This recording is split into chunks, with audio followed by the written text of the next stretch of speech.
Are you a sesame farmer in Ethiopia? Then you're exactly in the right place. In this video, you will get practical tips on preventing sesame grain losses during sowing, cultivation, harvest, and storage.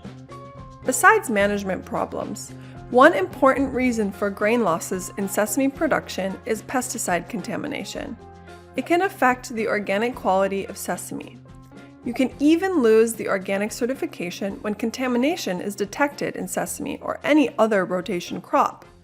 Therefore, attention should be paid to preventing pesticide contamination if you want to protect your income. Let's start with practical tips that you can implement right away on your farm. The first step of every crop is sowing.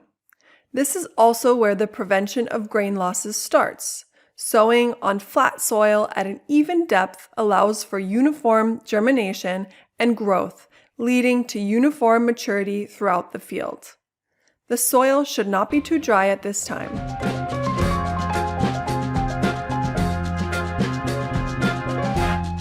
Regarding the seeds, use a single variety of seeds on each field. Make sure that the seeds are not chemically treated or genetically modified. Use only seeds of known origin and ideally of organic quality. If you want to cultivate organic sesame, ideally you manage the entire farm organically. If you decide to change your farm from conventional to organic, you need to hold the mandatory 2-year conversion period.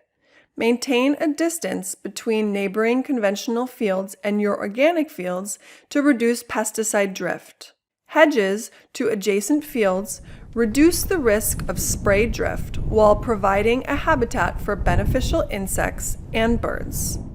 If you need to apply an organically approved plant protection product to the crop, always use a clean knapsack sprayer. When possible, avoid using a sprayer that has been used for conventional products at all costs, as trace amounts can create contamination of the harvested product. Timely harvesting is a key point. Early or late harvesting can result in considerable losses in quantity and quality.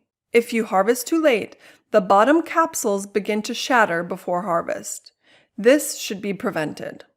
As a general rule, harvest the plants when 2/3 of the plants and pods turn from green to yellow. This is generally between 90 and 120 days after sowing, depending on the variety.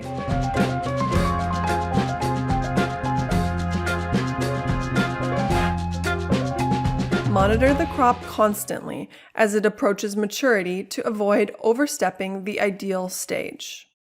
Also, at harvest, there is a risk for pesticide drift. Therefore, select uncontaminated drying sites far from any risk of pesticide drift. Cover the drying sites with permeable polyethylene sheets on which hillas will be placed after cutting.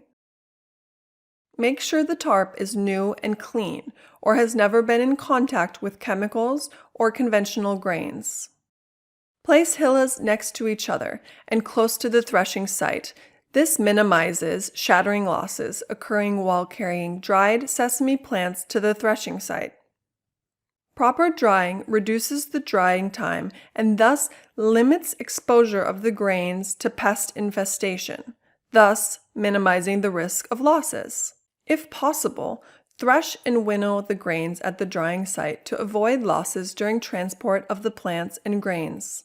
For the drying and threshing site, always use a new tarp or one that has only been used to harvest organic sesame.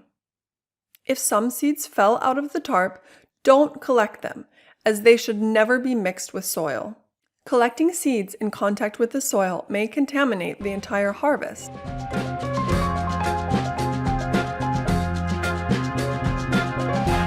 Dry the grains to a moisture content of 7% or less before bagging to avoid mold once in bags. A grain with 7% moisture forms fairly flat piles and does not leave a damp feeling in the hand when pressed. Since used bags always carry a risk of pesticide contamination, You should ideally use new bags that have only been used for organic products before.